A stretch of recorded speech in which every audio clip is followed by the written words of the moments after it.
मेरा जो clinical experience है, जिस बंदे को गैस हो, कब्ज हो, बवासीर हो, अल्सर हो, जब जख्म बनता है तो जख्म से फिर ब्लीडिंग शुरू हो जाती है।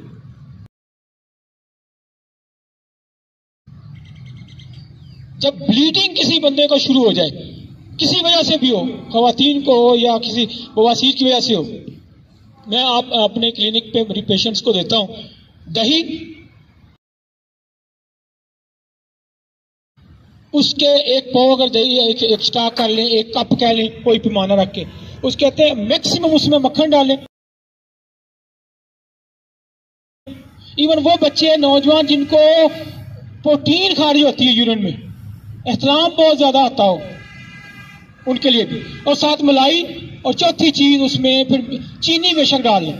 4 चीजों का मिक्स उसको 2-3 दिन दें, ब्लीडिंग रुक जाएगी। पहले दिन ही रुक जाएगी। साथ दवाई अगर इस्तेमाल करनी है करवाएं, नहीं भी करवानी, इस चीज से ब्लीडिंग हो जाती है।